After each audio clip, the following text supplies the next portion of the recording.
5. video – emociju skala un stresa līkne. Domājot un analizējot stresorus, kas ikdienā mums ir visapkārt, domājot un analizējot situācijas, kurās mēs nonākam, attiecības, kurās mēs esam un kuras mēs vadām. Protams, mums ir jāsaprot, ka ne tikai ir jākonstatē situācija, bet jādomā arī, kā savu stresu vadīt. Un te ir fundamentālais jautājums, vai jūs mērāt savu stresu un kā jūs to darāt. Un pirmais solis, kuru es varētu ieteikt, emocionālās veselības veicināšanai, stresa mazināšanai, ir palūkoties uz sevi no Abrahama Hiksa emociju skalas skatu punkta. Abrahams Hiks runā par 22 emocijām, būtiskākajām emocijām uz skalas un to saistību ar vibrācijām, kas mūsos ir.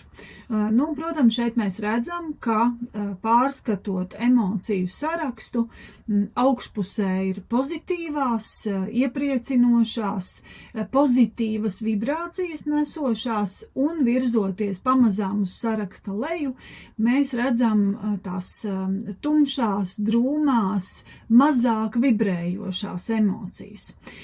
Un atskaites punkts šai skalai, jeb šeit reizēm pat mēdz zīmēt tādas kā cilpas, kā spirāles, uz augšu ejošā spirāle un uz leju ejošā spirāle, kur uz augšu ejošā spirāle sākas pie, un arī uz leju ejošā sākas pie 8. emocijas, kas ir garlaicība. Tātad visa pamatā ir garlaicība. Tā ir absolūti nevibrējoša, absolūti neitrāla emocija, kurā mēs atrodamies tādā kā neitrālā stāvoklī.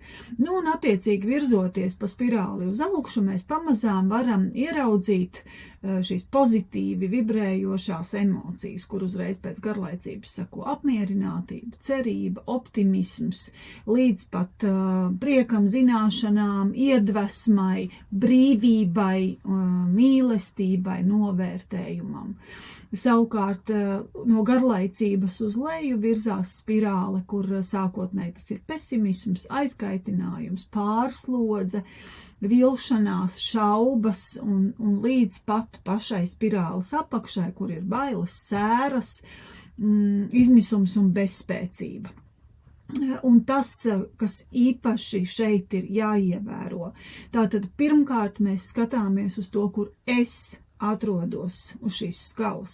Kāda emocija, kāds stāvoklis, kāda vibrācija šobrīd ir manā stāvoklī, tajā, kur es varu sevi iezīmēt gan no stresa viedokļa, gan no apmierinātības un emocionālā fona. Un tad mēs varam skatīties uz to, kā pamazām, kā pa kāpnītēm virzīties uz augšu.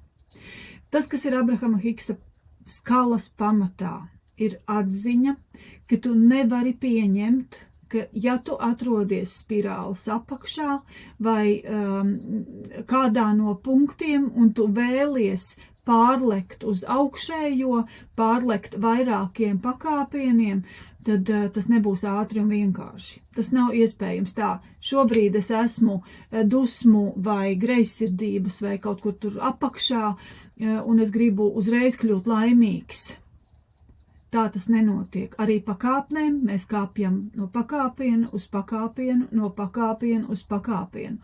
Pacietīgi un lēnām. Un tāpat ir jāskatās arī uz šo skalu, kā uz pakāpieniem. Kā uz pakāpieniem, kur mēs pamazām virzāmies uz augšu. Un pirmais solis tuvāk tam ir ieraudzīt savu status quo, kur es atrodos šobrīd. Tātad mūsu uzdevums ir savas emocijas ieraudzīt, atpazīt, no priecīgās uz bēdīgo vai spirālē no augšas uz leju un saprast, ka tie ir pakāpieni, pa kuriem būs jākāpj. Tas ir soli pa solim ceļš uz augšu. Šajā kontekstā nenoliedzami ir jāparaugās arī uz stresa līkni, tā saucamo stresa līkni, kur mēs ieraugām šo pašu vārtiņu garlaicība.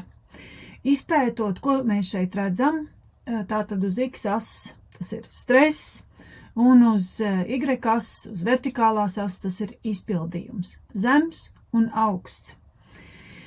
Tas, ko rāda stresa līkne, kad situācijā, ka mums ir zems stresa līmenis, jeb tā saucamā garlaicība, tad arī mūsu izpildījums, tam ir tendence būt zemākam. Bet sasniedzot noteiktu stresa līmeni, mēs virzāmies uz labāko iespējamo izpildījumu profesionālajā vidē. Ko tas nozīmē? Tas nozīmē, ka, lai mēs būtu maksimāli efektīvi, mums ir jābūt zināmā stresa līmenī. Tam ir jābūt zināmam satraukumam, spriedzei, un tad mēs virzāmies uz priekšu visefektīvāk. Savukārt, īpaša uzmanība ir jāpievērš tam, lai šis stress nebūtu pārāk ilgstošs, pārāk spēcīgs, un lai tas nevirzītos jau nākamajā līknes stadijā, kas ir izdegšana. Padomājiet, pierakstiet, kā jūs redzat savu šī brīža situāciju uz emociju skalas, vai ieraugāt, kā varat soli pa solītim pakāpties spirālē uz augšu, vai redzat stresa līknes efektivitāti darba vidē, ko nozīmē atslābšana un ko nozīmē būt labākajā situācijā pie noteikta stresa, un kas tad ir izdegšana.